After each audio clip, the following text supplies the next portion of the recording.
वो जानते हैं कि अगर ये प्रतिनिधि यहाँ से चयनित हो जाते हैं तो ये युवाओं के लिए, किसानों के लिए, महिलाओं के लिए क्या कुछ करेंगे?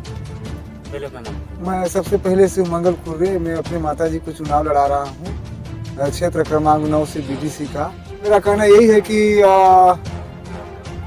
यहाँ पर जो हमारा सुविधा जो है बहुत लचर व्यवस्था हो जाता है।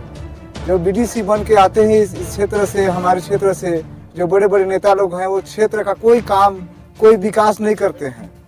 यहाँ पर राशन कार्ड का समस्या है महिलाओं का, और पेंशन का समस्या है महिलाओं के लिए, और यहाँ पर पानी का समस्या है, रोड का समस्या है। और जो हमारा सबसे अच्छा यहाँ एकलव्य स्कूल आया था जो शिक्षा के लिए, बच्चों के लिए, आदिवासी बच्चे लोग के लिए, SC ST OBC के बच्चों के लिए, जो बड़े बड़े क्षेत्र के नेता हैं वो नेता लोग ग्राम पंचायत चबदा से उस स्कूल को ग्राम दनौली में इसको यहाँ से भेजा गया। मैं इससे दुखी हूँ क्योंकि ये 7 पीढ़ी तक जो स्कूल बनता है वो बच्चे लोग का भविष्य और उज्जवल के लिए वो कोई IAS बनेगा, कोई कलेक्टर बनेगा, कोई चपरासी बनेगा, कोई सांसद विधायक बनेगा, कोई मंत्री बनेगा, कोई प्रधानमंत्री। शिक्षा ऐसा चीज है जो शिक्षा व शेरनी का दूध है, जो पिएगा वो दहाड़ेगा। और हमारे बीच में बहुत सारे समस्या रोड का है, पुल पुलिया का समस्या है, और मैं इसी बात को आप लोग को आप यहाँ पे बोले कि रोड का समस्या है, पुल पुलिया का समस्या है जी। ठीक है, इस बात को आप ऊपर तक लेके गए हैं क्या?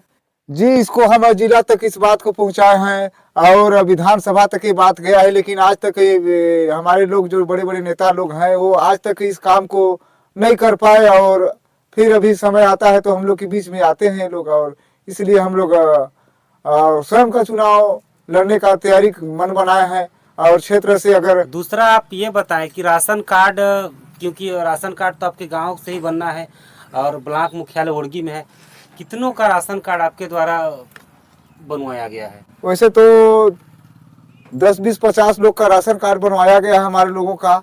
और जो है अभी बहुत सारे लोग छूटे हैं राशन कार्ड वाले अभी तक, और पेंशन वाले तो जो 60 साल 70 साल हो गया उनका भी पेंशन अभी तक नहीं बन पाया। ग्राम पंचायत से भी पेंशन भी नहीं मिल पाता है। 70 साल किन्हीं को हो गया, उनका भी आज तक पेंशन नहीं बन पाया है। पेंशन न मिले 6 महीना हो गया। 6 महीना में आपने इस बात को कहाँ तक पहुँचाए हैं? इस बात को तो हम लोग जनपद ब्लॉक जिला तक ये बात पहुँचता रहता है हम लोग का हरदम। आप इसमें लिखित प्रमाण पत्र कुछ दिए थे, आवेदन? लिखित में नहीं, मौखिक में अभी हम लोग बात किए फोन से, लेकिन अधिकारी कर्मचारी का लापरवाही है इस क्षेत्र का। ओड़गी ब्लॉक का अधिकारी कर्मचारी जो है, हम लोग का जो दबे कुचले समाज है, जो पिछड़ा समाज है, आदिवासी भाई लोग हैं, उनका काम अभी तक रखा हुआ है। जो फाइल देते हैं वो फाइल अभी तक वहाँ पहुँच नहीं पाता है। वो हमारा काम हमारे लोगों का नहीं हो पाता है।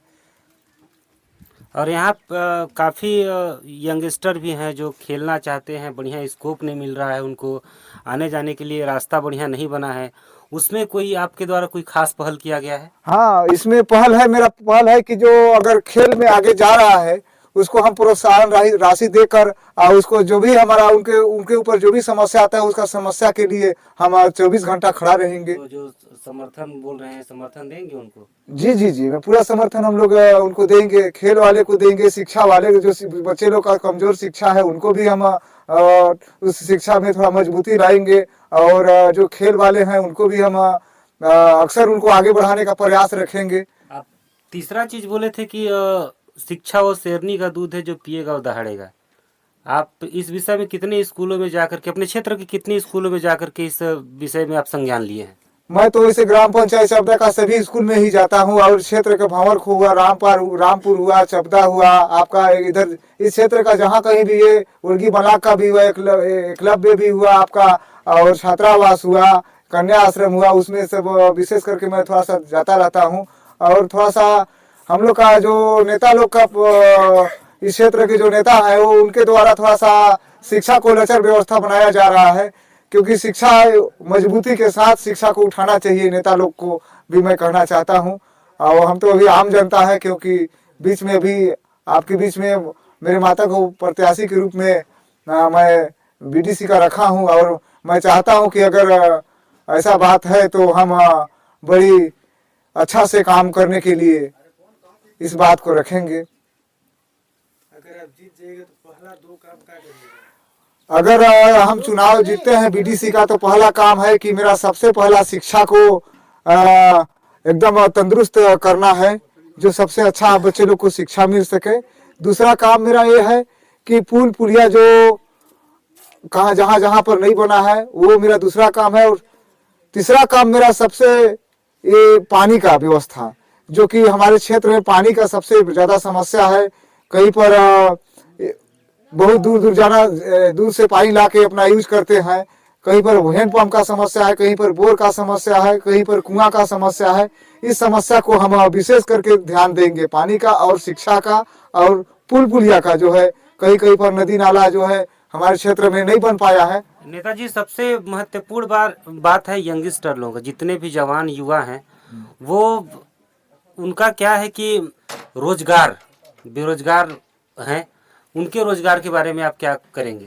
जी, बेरोजगार युवा, मैं सरकार से भी इसको बोलना चाहता हूँ कि सरकार जो हमारी सरकार जो छत्तीसगढ़ की सरकार है, बीजेपी की सरकार है, ये कभी नहीं सोचा कि हमारे जो पढ़े लिखे युवा हैं, आज किसान का बेटा बनी मजदूरी करके किसान का बेटा अपने स्कूल में अपने बेटा को छोटे से बड़े तक पढ़ाई कराता है। कोई कॉलेज BA BSc इंजीनियरिंग, कोई कुछ भी पढ़ाई कर लिया, IAS IPS, लेकिन आज तक हमारे लोगों को इस छत्तीसगढ़ में बीजेपी का सरकार पहले भी बना था और आज भी सरकार है, ये हमारे युवा लोग का कोई भला नहीं किया।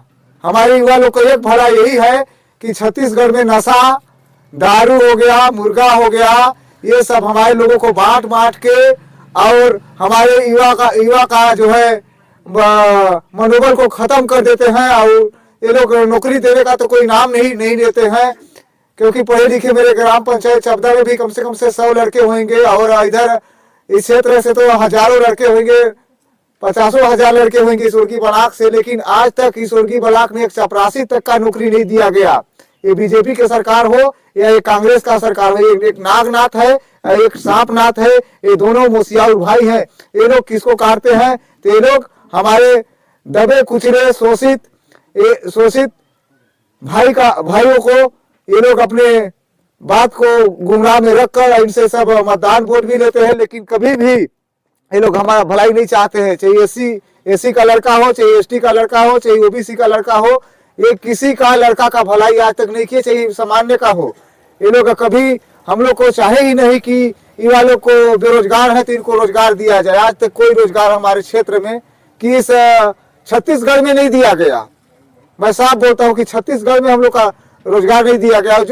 जो शिक्षा विभाग में जो रोजगार लड़के कुछ नौकरी भी लगा था, उसमें 10-12 हजार आदमी शिक्षक का, उनको भी छत्तीसगढ़ से ये बीजेपी की सरकार में निकाला गया। तो मेरा यही कहना है कि युवा साथी, नौजवान साथियों, आप लोग अपने हौसले में रहना, आप लोग कभी डरना मत। और ये नागनाथ और ये सांपनाथ से आप लोग को टकराना होगा, क्योंकि ये कभी हम लोग का भला नहीं चाहे। मैं आपसे भी यही अपील करता हूँ। भ्रष्टाचार में यहाँ पर अब चाहे जिला में जाइए या फिर ब्लॉक स्तर में जाइए, आपका काम में बिना पैसा लेने भी, चाहे वो अधिकारी हो चाहे कर्मचारी हो, लेकिन ये लोग चाहे राशन कार्ड का काम हो, चाहे पेंशन का काम हो, चाहे और तहसील का काम हो, लेकिन ये लोग बिना घूस लेने भी इन लोग का कोई काम नहीं होता है। अगर आप चुनाव जीत जाते हैं तो जितना भी समस्या है उसका क्या समाधान आप कराएंगे? जी, मैं अगर चुनाव मेरे मम्मी जीत जाते हैं तो इस क्षेत्र का मैं बहुत विकास करूंगा। इस क्षेत्र का राशन कार्ड का समस्या है मेरे लोगों का, पेंशन का समस्या है मेरे लोगों का, पानी का समस्या है मेरे लोगों का, और शिक्षा का समस्या है मेरे लोगों का, रोड का समस्या है मेरे लोगों का, पुल पुलिया का समस्या है मेरे लोगों का। इनका अच्छा से अच्छा हम इस क्षेत्र का काम भी करेंगे। और जिनका जो शासकीय भूमि में जो जमीन में काबिज है, आज तक उनका बेजा कब्जा नहीं दिया गया। जो 70 साल से 50 साल से 60 साल से जो काबिज है, उनका बेजा कब्जा नहीं दिया। उनको हम स्वयं तहसीलदार को आदेश करवाएंगे और पटवारी को वहाँ के पटवारी तहसीलदार यहाँ पर जांच करके हमारे लोगों का बेजा कब्जा दे। और हमारा साला का भी जो स्कूल साला है, उसमें भी बहुत सारे समस्या है। जो खाना भोजन भी मिलता है वो अच्छा से हमारे बच्चे लोग को नहीं मिलता है, प्रोटीन वाला खाना। तो इसको भी हम चाहेंगे कि अच्छा से अच्छा हमारे बच्चों को खाना भी मिले।